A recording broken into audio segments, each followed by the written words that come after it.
Hello everyone, I'm Rishika, your host for today, and we're back with another conversation.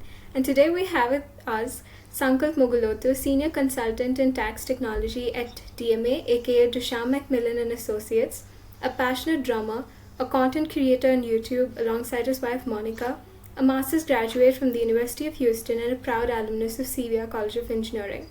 Without further ado, let's welcome Sankalp to what promises to be an amazing conversation. Hey Sankalp. It's a Hello, pleasure to Rishika. have you here. Yeah, thank you for such a wonderful introduction. This is the first time I've ever heard someone talk about me or introduce me before, an event or, a proceeding. So I feel so honored to hear that. It feels like I've accomplished a few things in this short life I've had. So yeah, thank you for summarizing my life in a way. Yeah. You sure did, and kudos on all the amazing things you've accomplished across different aspects of your life. So to kick things off, how's life been lately? What's been keeping you busy? Uh, my 1.5-year-old toddler is keeping me very busy day and night. So life is literally my little one, Advait. Uh, yeah, he's introduced me to a different world where I'm learning to take care of another human being, outside of myself. So yeah, it's been a huge learning curve in my life. Yeah. That's crazy. And I'm super excited to begin our first segment. It's called What and Why.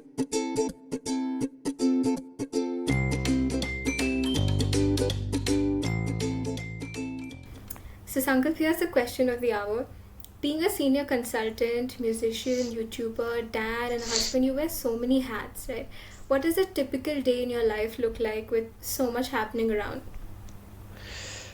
So, the good thing about being a consultant, and more importantly, I'd highlight that I work completely remote. So, I have the freedom of time over most people, I feel, and touch wood, I feel I'm a bit lucky in terms of that, where I don't have to spend at least 2 hours a day commuting to a work location and traffic and everything beating all that. So I wake up at my own freedom, and then I sit for my meetings, and then whenever I know I don't have anything to do in terms of my 9 to 5 job, then I take that time to accomplish my personal checklist. So yeah, having being a remote worker has that added advantage than most people, I feel. Yeah. Right, and you also worked as a data analyst and developer before taking on the role of a consultant. So, what drew you to consulting and what keeps you going? So here's the deal. I strongly believe that whatever comes out of your mouth is what will happen in your life. So I recall this time back in undergrad when I was in CVR, during one of the English, classes. I told, or the professor, randomly asks you this question about where do you see yourself 5 years from now. I think those were the first instances of me telling myself that I want to be in a field or a job where I have the freedom of talking and also doing something technical, using technology or gadget or something of sorts, because gadgets were a little bit also a part of my life back in school, when my relatives from the US would bring me little toys like Game Boy and all of those gadgets, and that introduced me to the world of tech. So that, along with me telling my professor that 5 years from now I want to see somewhere where I use my people skills a lot more, my soft skills a lot more. So I think that's where I started little butterfly effect of me becoming a consultant, where I am not a completely I'm not someone who completely enjoys being only technical, sitting behind and typing code on keys. I just don't want to be that. But I'm not someone who just wants to do completely talking also, because material, like, I need to see physical results also, like on the screen somewhere. So I feel like a little bit of both is something I've always wanted, and right now I feel consultant does that justice to the desire that I've had so far. And how did content creation happen in Sankalp's life? I think that's always been there. I didn't enjoy education. From what you heard about me so far, you can get a little idea that, I'm not that of, someone who wants to read books and sit down and do research. So content or, cultural part of me has always been there. I think this goes back to the earliest memory of me is probably the drums that came into my life in sixth grade when I was part of Little Flower School in Uppal. And when I was introduced to drums, I think that ignited a little thing in me. Even though I was not really playing it, I was still watching someone else play the drums. But that led to singing, and then singing led so that singing opened the door of me joining that club, and then that allowed me to come and join the drums, and then dance, and those kind of little things have always been part of my life. And I've enjoyed movies and songs as a little as a kid, and I've always looked at life in a similar way, very filmy, cinematic. So so that's where my phone helped me, and I again go back to my relatives from the US who, gave me this little gift of an iPad, an iPod, and those kind of, gadgets that allowed me to capture certain things, certain media like audio, video, picture, and everything. So it started with taking pictures of things that I see around, and then video clips of moments from my life that make me happy, and I feel like no one is looking at life the way I would. So it's important that in that moment I capture it and I get to share that with the rest of the world somehow. I'll be like, oh, you want to see something I captured yesterday to a friend, sitting nearby me, or now on social media, I share it with 1,000 people on, my profile on Instagram, and, on the public profile, I share it with a larger audience. So capturing and sharing content has always been there. Now it is more streamlined because I have a beautiful partner alongside me, who has the same motivation that I do in terms of content creation, and where we see ourselves in this journey together. So yeah, a little bit of everything that's played a huge role in where I stand in the social media world today. Yeah, That's really a beautiful perspective yeah. about content creation.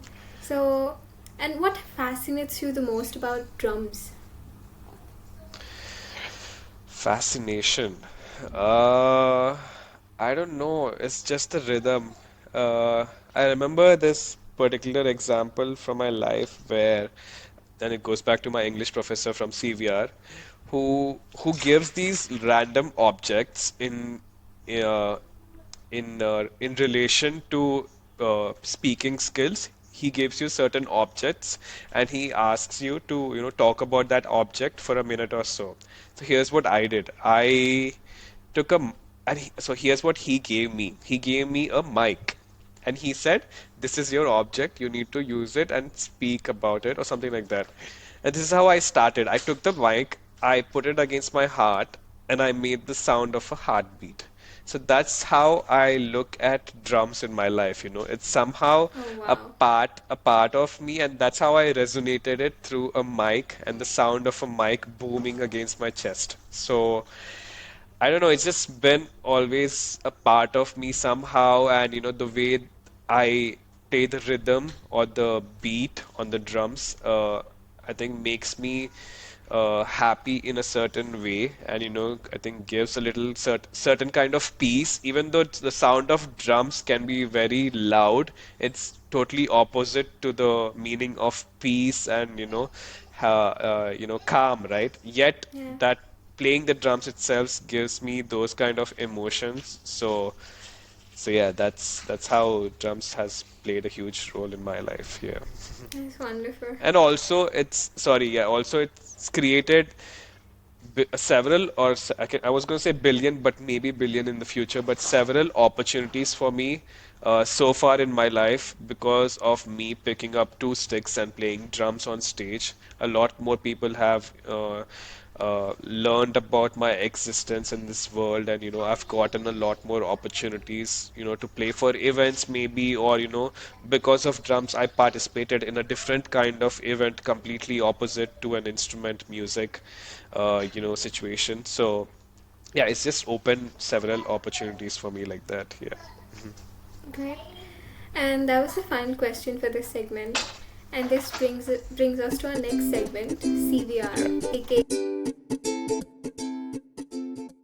Okay. Connect, Venture, and Rewind. So, could you please walk us through your journey from Hyderabad to Houston? What all has happened? What was your story? Uh, this goes back to again that English class that I told you about, where they asked us, where do you see yourself 5 years from now? And then apart from saying a soft skills job, I also said that I'll probably be in the US doing my master's and then doing a job after that. And that's exactly how it worked out for me. And this was a class session that happened in, I think, second year of the college. And little did I know I would actually pursue that path in the next year, where I would take my GRE classes and then the visa interview and take off eventually. So words are very powerful. So I think that's how my journey started, where I said, okay, I'll see myself in the US. And yeah, I applied to few colleges. Um that I was aware of through, I took help of a consultancy back in India to do my application process. Later I knew that, I could have done this myself. I shouldn't have paid so much amount for a third party agency to do my application process. A little tip there for anyone listening. But yeah, I applied for a few colleges that I knew about through the consultancy, and also through my seniors who finished their graduation already. And I had few options, and I had to decide financially which is the best option for me. And University of Houston was the best option at that point of time. And I think it's been a pretty good choice so far based on all the things that happened for me afterwards, not just in terms of work, in terms of being married to the love of my life and then having this little one born. So, touch wood, I think it's working out. That one decision or one English class has worked out pretty well so far. Yeah. Okay, and Sankalp, for someone having a hard time figuring out their what next in life, what is your advice? I can only think of advising to try out everything, because you might be missing out on a hobby or a passion that you're not even aware of, right? Because podcasting was a thing that I was not even aware of. I can give you an example. Actually, back in intermediate, I did my intermediate in Sri Chaitanya in Hyderabad, and my English professor, again, all the English teachers in my life played a huge role. So my English professor there, she suggested me to do news reading. She suggested me I should take up the role of news reading back in when I was in intermediate. And when you're going to Sri Chaitanya, when someone suggests you this, it's not something you'll take that seriously, because your parents want something else from you, and this is completely different from what you can ever imagine at that age in your life, right? He suggested me, so yeah, my professor suggested me to become a newsreader, but and then at that point of time, podcasting didn't even exist. It came into the world a little bit later, I think. And so I wouldn't know what podcasting is, YouTubing is at that point of time, right? Because I didn't explore those paths. So if I did, I probably would have, and I'm definitely, I know people in my life back then who explored those paths and now are, pretty much settled in those paths that they chose, because they were aware of it, maybe through parents or someone else in their life who, gave them the education. My professor tried to do the same for me, but I didn't, take that seriously, and I took a different path in life. So that's why I'm saying it's important that you get I think education again plays a huge role. You need to be educated about all the different options that you have in your life around you. Get a little taste of it, even if it's just a trial class, like, go take a trial class to a gym membership, see if you're not into fitness, take a trial class, see how it works out, and then you might actually be good at it. 10 years later, you might become a professional certified gym trainer. So I'm saying if you're not gonna get a taste of it, of what it actually is, then you will not know if you'll not know if you like it or not. So I think that's one advice I'll give out, that try everything out, even if it takes a month or two, try it out, and then if you decide, okay, this is not for you, then you can move on to something else. Yeah. Great. But you have to try. You can't just think about it and then be like, is it for me or is it not? You thinking alone is not going to do anything. Practically, you have to put your hands on it. Yeah. The next is we're going to venture into your thoughts. What do discipline, time, and money mean to you? And also, please rank them for us in accordance to their significance in your life. I think they three hold number one. Like I don't think I can give them one, two, three.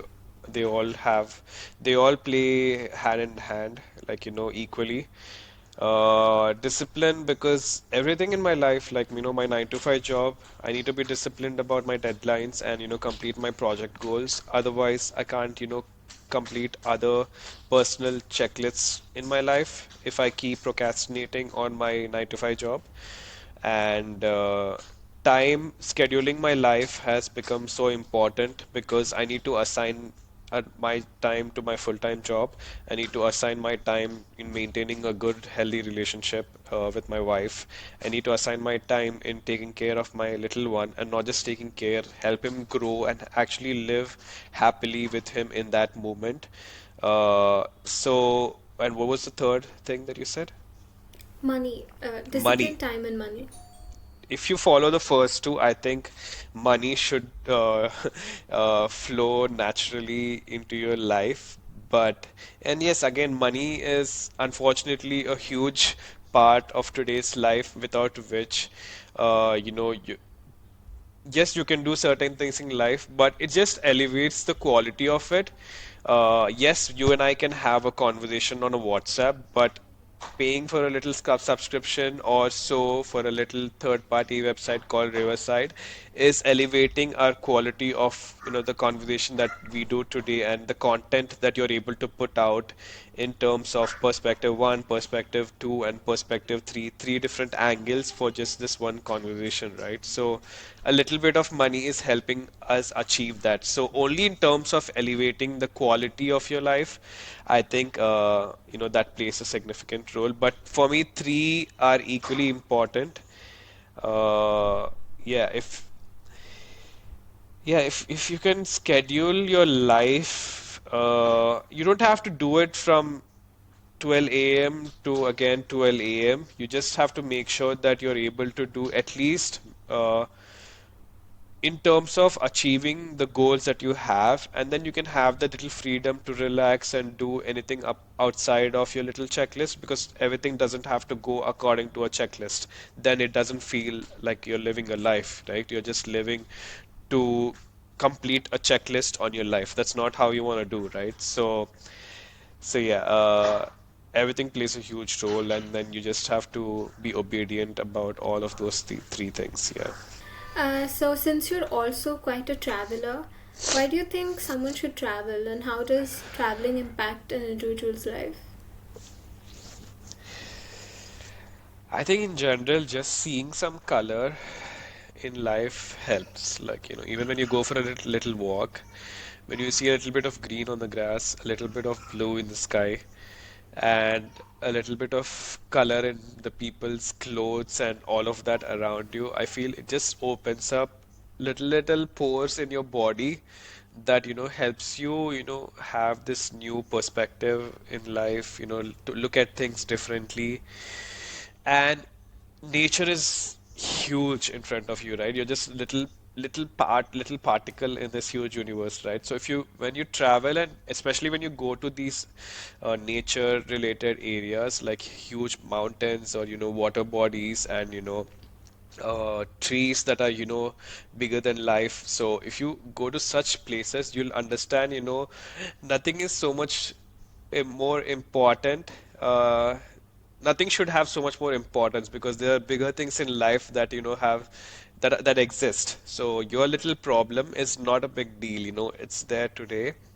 It'll be gone tomorrow. So I think it'll just help you appreciate, and I think that's at least true for me, where I appreciate my life even more when, I take those little breaks from, my regular work and whatever. So, and traveling and all of this doesn't have to be going to an third country or, another state, all these things. It doesn't have to be so far away. It doesn't have to be a thing that you have to take a flight to. It can be as simple as taking your bike and going to a nearby park, or something as small as that, as or a trail that you can go and walk up and explore your city a little bit more. So traveling can be as small as that, where you explore a new restaurant, I feel. So it's just meeting new people. It's just it's just such a beautiful emotion, it just opens so many things in your life. And it doesn't have to be always like a business deal, like, don't always look at life like it has to give something in return. Sometimes you just have to go enjoy it and expect nothing in return as well. And that doing that in itself will give you something in life later on when you least expect it. So that's how you should look at life and people around you in general. So yeah, when I travel to places far away as well, I have the opportunity of meeting such amazing people who might not have everything in the world. They're not the richest people in the world, but their experiences are so rich that when they share with you, it feels heavenly. Like, you feel like, oh, you've lived their experience, and you can, imagine that, feeling that they must have had. So you'll meet people so amazing that they'll generate emotions within you that you've never knew existed. It's like watching a movie, right? Like, why do you enjoy or why do you cry when you watch a movie? Because it takes you on that journey so far away, even when you're literally sitting in a theater, right? Such is life, I feel like, looking at a scenery or talking to a new stranger just takes you to another world. So it's just for those emotions that will, generate within you. I feel that's one reason why, even such thing as, doing a master's abroad, going away from your parents, living an independent life, even this in itself is traveling. So, things like this, play a huge role in your personal development. So, Sankalp, I want to ask you, what is one decision or incident that has played a key role in shaping you into the person that you are today? One, uh, I think this will go back to my drums class situation where, like I said, I don't know if you heard me previously, but I said I knew drums existed, but I was not playing it because someone else was already doing it. And I think I felt jealous or some kind of emotion that made me feel I have to do it. I want to do it too. I want to be in the eye of my music sir or music teacher, and I want to play the drums for the band. I think that decision of me wanting to do that, because while I was watching that other person playing the drums, someone else came by then and then they took over drums. So I had to wait again. So that's where the little competition or something, whatever you call, ignited for me in my life, where I felt, I want something, I want to go for it. I want to do it before someone else takes the opportunity from my hand. And this is a little philosophy that I follow, that, I have like 5 to 10 seconds before I lose the opportunity in anything in life. It's like, the teacher, calls you, the teacher in the class announces, who can come help me with this? And if you don't Mm. decide that in 5 seconds, someone else will raise their hand and they will get the opportunity. Or, on stage, there will be a magician will be like, who wants to volunteer on the stage? In 5 seconds, I don't make that choice, someone else is going to take that opportunity. And I'm going to watch that other person take the opportunity and regret so bad that, I couldn't do that and, go on stage and, enjoy that performance, like, that I could have if I had made that decision within the 5 seconds. So 5 seconds rule is something that enjoy the philosophy where, I want to make sure that if I see an opportunity, I don't want to miss it. If I feel like my heart says, in the first few seconds of me seeing that, if my heart says, Sankalp, you have to do it, then I want to make sure I do. So that's something I always practice. Yeah. Yeah. Well, and what kind of a role school or college plays in a student's life, and what role did CVR play in propelling you forward in life? I think CVR, I think all three, like school, college, and university, everything, every temples, right? Every temple plays a huge role. I think this is a bit debatable because it also depends on the student. Like I graduated from the same college like you will be or you have, or some other friends of mine that graduated, but they have a completely different life path. Some might have a very bad life path, and some might have an exceptional life path. So it depends both on the environment or the college you go to, or it also depends on the student, him or herself, because they both play in hand, right? If the student decides, oh, I don't want to go to college, I want to bunk and spend my time, going out, roaming around on the roads, then nothing's gonna happen in his or her life moving forward, right? So even if I go to the greatest institute in the world, if I don't have the same energy as that place, if my mind is not prepared for such intensity of a college, then I won't be able to excel, right? I will suffer because I can't take that level of competition like at an IIT or something.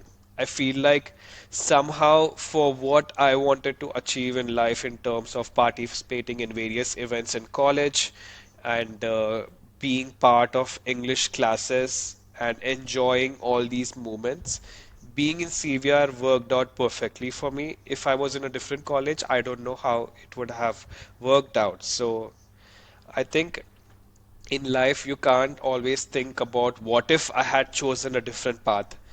Array, if what if I had chosen that path, I probably would have, had so much more success in life. Array, what if I had chosen a different course? I probably would have had some other success. That you can never know because you're only living one life and you can only do one thing at a certain point of time. So for someone in India, I think it's important to do justice to whatever you choose, whatever path you choose. You want to do 4 years of computer science in CVR, do it. After that, if you want to do a different degree, you can. There's no stopping you. There's no restriction on age or whatever. Those are little things that little demons in your head that play with you, but otherwise, there's no obstacle like that. You can do MBA or you can do masters to study further and you can do whatever in life, but all you have to remember is do justice to uh whatever you choose at that point of your time. Yeah, that's what I believe in. Yeah. Cool. And so, do you remember the feeling after your first podcast episode? My first podcast, of course, it's been about 2 years now, but I think hopefully I'll remember about it for the rest of my life. But it was my first season of the podcast was completely with the circle of friends that I and Monica, my wife, both of us shared. So the guests on the show were only the closest friends that we knew, and we invited them to talk about their college experiences like I am sharing here. We talked about their college experiences in different countries in the world like Australia, Ireland, Germany, and all these places. So my first episode was with my friend from school who did his master's in UK. I, and Yeah, that was a huge episode for me because that translated into maybe I think almost 40 or 50 episodes after that. So the success of that first episode and the happiness that it gave us, irrespective of how people received it. I'm not saying success was that, not because it reached so many viewership or followers or whatever because of the episode. The success I'm talking about is me and my wife getting to talk to a friend, talk about his experiences, learn so many new things about UK and the place that he went to college. That is success for me because I've had such a wonderful 1 hour session introducing my wife to my school friend. So that plays a huge role for me. So that's the first episode. That's the memory that I hold against it. Yeah. And what are some resources that helped you fit into that kind of an environment in the States? Like you mentioned about GSO. Resources, yeah, Graduate Indian Student Organization made me comfortable, opening up myself in terms of using my drums skills from school. I got the opportunity to perform here. So, Graduate Indian Student Organization is a bunch of Indian students who come together and form this organization, and then they maintain that every year so that every incoming student or fresher has the comfort and resources that they need, to find the right people from their courses, or if they want to showcase their skill, and then also to stay in connect with alumni who might have any advice or suggestions for young students on how to find a job and those kind of professional development, right? So that played a huge role, and I think the part-time job that you find on campus also plays a huge role in you being comfortable about the US culture and all of that, because only in such lit works, even in classes, when you're taking your courses, you will find people from other cultures and other backgrounds. But I think part-time job is one a huge place because you spend quite a lot of time, at least 20 hours part-time hours, right? So 20 hours per week in such an environment where you learn from your co-workers and supervisors, and you learn a lot about the American culture, and you pick up a little bit on their accent, as the semesters go. So I think these are some places or resources where you'll get, as and when you go along in your course, you'll get more comfortable about your journey in the US. And this brings us to my favorite segment of today's podcast. It's called Creators Corner. And I'm so glad that Monica can join us for this segment Yeah. today. This is the best part of the podcast. And I'm really looking forward to both of your answers. Hey Monica, I can only imagine how busy you are with Advait. So we're so happy you could still take out the time to talk to us. Thank you so much for having me. It is an absolute honor. I know this is Sankalp's interview, so I didn't think that I'd be interviewed as well. Yeah, so you ended up taking my thunder again. Usual. She steals the thunder always. So it's really a huge honor to be here today. You're like a whole package to watch. I mean, both of you together, you're great individually, but together it's wow. Yeah. Now I'm more excited than nervous. Yeah, okay. Okay, so we'll dive into the segment. The first question is, if you could go back and make content about your student life, both of you all, what would be the theme or the focus? Oh, student life. Um, Moni would joke about me and my bike. So yeah, it will be yeah. like, He. I've never seen anyone who's like ridden their bicycle so much. This guy's probably ridden his bike all over Houston during his college yeah, my times. content would be around that. But she has a completely different journey. So I have like two different university stories. The first one, I was in med school, but that's also when I discovered my singing and I started performing on stage. So I think my first part would be around that. And then when I was doing my masters, I was pregnant with Advait, and I had him during my time as a student. So I think my second part would be that. But the overall theme, I think would be resilience because it takes a lot to be a student. And I've seen people from all age groups come back to school to study, and I've always admired people who are ready to hit that restart button. And I think just being a student in general is very tough. So kudos to you guys as well for doing this while being students. Yeah. Oh, thank you. We have such great alumnus, actually. I agree. And so what's one college memory or experience you think would have gone viral if it had been captured? It could be a uni memory as well. For me, definitely, I think one of my performances. I wish I could go back in time and have more recordings or pictures of when I performed live, because I feel like if it didn't happen nowadays, especially if you don't have it on camera, then it didn't happen, right? If you don't have a picture of it, and so now I really wish that I was maybe a little more inclined to record more and like capture more moments. What about you? Same for me, drums. Your drum performance. Yeah, I actually got a gift from one of my friends in university. They together, I think my friends, they gifted me drumsticks. But the beautiful part about it is, even more beautiful part about it is glowing drumsticks. So it glows in the dark. So I think it would have been a viral moment because when the lights were turned off, everyone assumed that something was technically off, but it was a conscious decision of me asking them to turn off the lights so that I can switch my regular wooden drumsticks with the glow sticks, and then I would start playing again, and the sticks would glow, and it was something I'm sure would have been something which would have received a lot of views online. Yeah.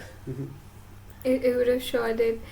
And if you both could invite one super famous personality to your channel for a podcast, who would it be?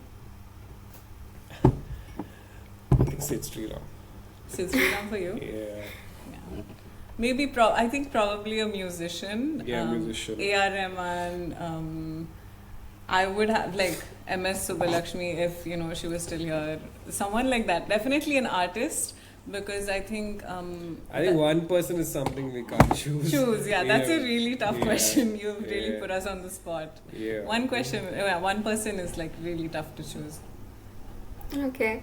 And so 20 years down the lane, if you were to make a vlog or some YouTube video with Advait, what would you guys do?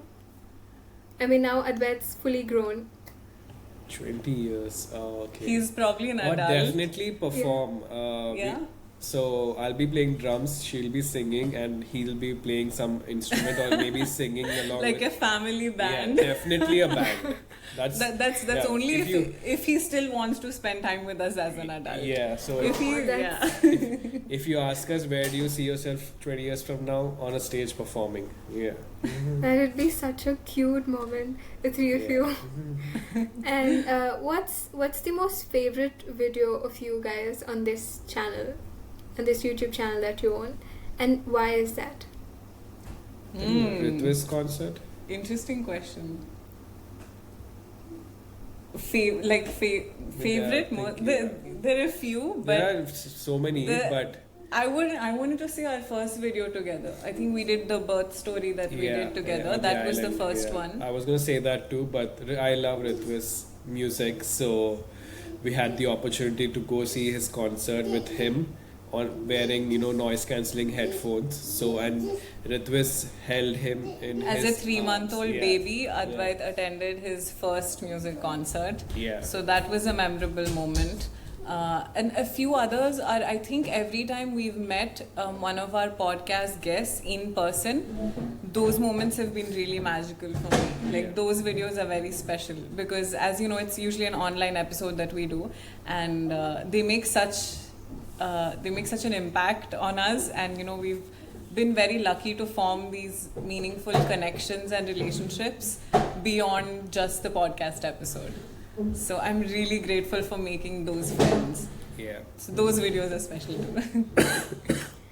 And so while all this content can look really easy for us after the end product is out, I know how much it takes to stay consistent with it, to produce so many videos. So how does the support of one another help you stay consistent with it, especially with your YouTube channel? I think, like you said, it's very important to have the right person with you. I think the key is having a supportive partner.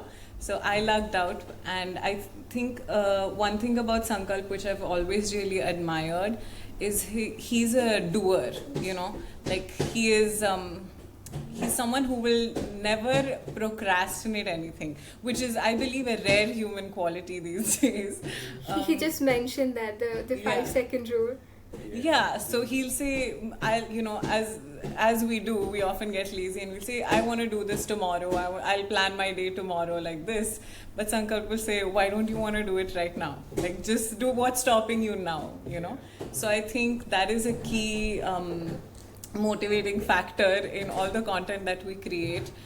Sometimes I'll say I don't feel like I look good right now, or I'm in my pajamas, and he'll say, Mauni, you know what, just capture the moment as real as it is. And I think those are the moments that have actually gone viral, and people have appreciated those moments more than the past few years, where I would maybe make an effort to look more presentable on camera, or be in a certain mood, right? You want to feel your best when you're doing it. But a lot of our content lately has been us just being vulnerable and real and showing it as it is. And I love that that's what has really helped us connect with more people. Yeah, I think that's the USP of, like I said earlier, our content. We stick to what we want to share and not what people are want expecting to see. Or, so whatever the trend is out there. So we want to make sure what we do goes viral and not something that is viral material. We want to create that material ourselves. Yeah. So also we make sure we give that battery recharge space for each other's, and that helps us accomplish our individual goals and then come together and accomplish content creation goals together. So you guys are surely setting a trend, because your videos are one of a kind. They're not so available right now. It's all realistic stuff. So I just have to say that please keep going. So thank you so much, Monica, for joining us. Though it was very short and I'm so sad about it, but you really made this one very special. Absolutely. It was my pleasure to be here today, and thank you again for having me. Yeah, thank you. So the next segment is nostalgia. And so could you take us through some of your favorite memories at CVR that have stayed with you over the years? My favorite memories, definitely the top two will be one, me performing or playing drums for various events on college. Right from the first year, Freshers Day, where I was a fresher myself, and then performances for Women's Day, Annual Day, and then all those events. I still remember like it was yesterday, where I performed and literally everyone would stand up and dance and enjoy me playing the drums, especially the folk beats like the Teen Mar and stuff. So that will definitely be a special memory from me from CVR, and I'm glad that at least I don't know how it is now, but at least at that point of time they made sure they conducted these events smoothly in that auditorium.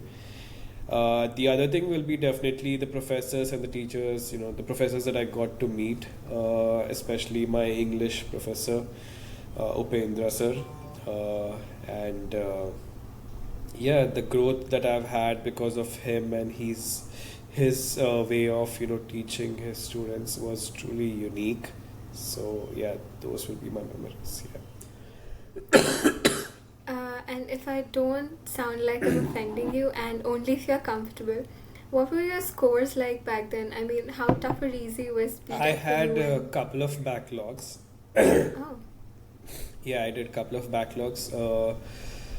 I don't remember in what, but I wasn't enjoying my BTech like that anyway. So my focus was more on moving on with masters and enjoying these performances each year. So and I enjoyed computer science course subjects, but not at such an extreme level where I would become like a computer science scientist or something. I enjoyed enough where I was able to use them somehow productively. So I did not struggle with my courses, but exams and those kind of concepts were never really natural to me. So I would always prepare only one day before the exam, whatever test it was. So obviously that is not going to be helpful if you prepare just one day before. So those things are something you should just make sure that you do diligently. If you listen to your classes properly, you don't have to really prepare for your exam, right? So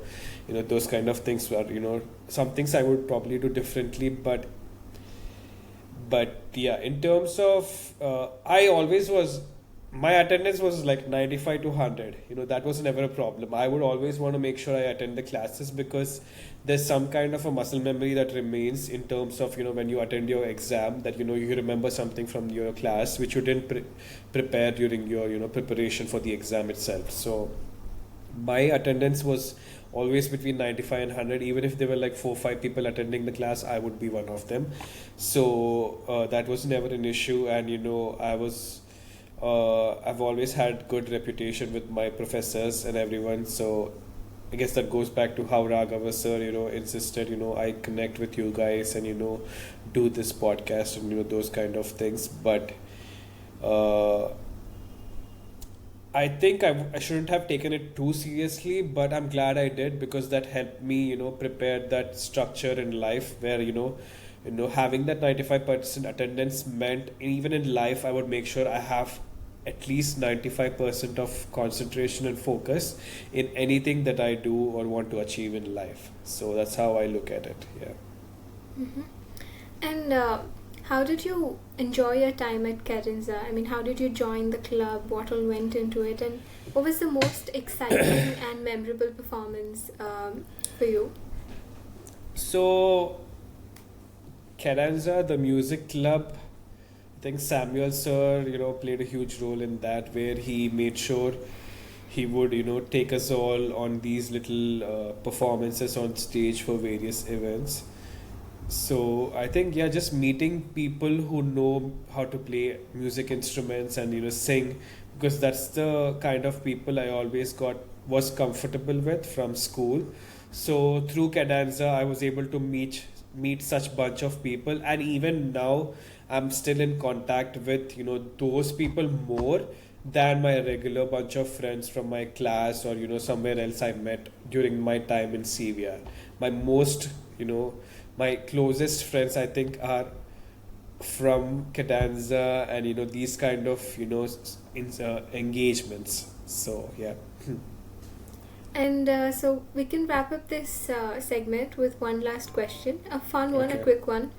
Who are the first 5 people that come to mind when you think of CVR College? First 5.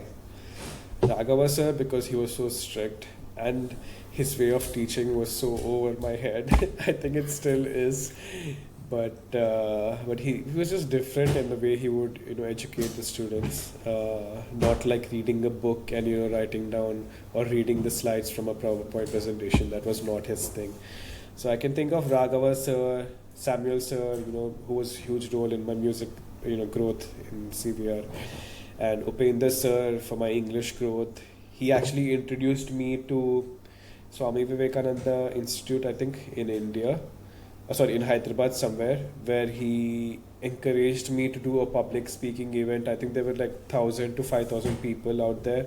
That was the first time I ever did a public speaking for such a large gathering. So he played a huge role in making sure my stage fear was not a stage fear anymore. Yeah, I think few seniors like Shashank, who was a fellow drummer, my senior, who is now part of a successful Telugu band, and a few more like that, CVR alumni, who've been really great friends even after.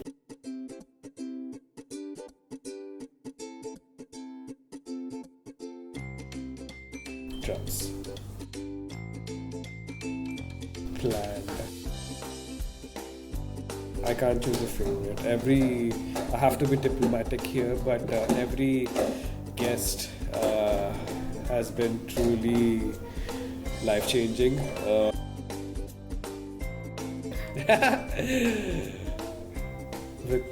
With beard, because my wife doesn't like it without. So with beard, yeah. And I will say growth, yeah. But so far it's been in California. So thank you so much for joining us. It was such a pleasure to talk to you.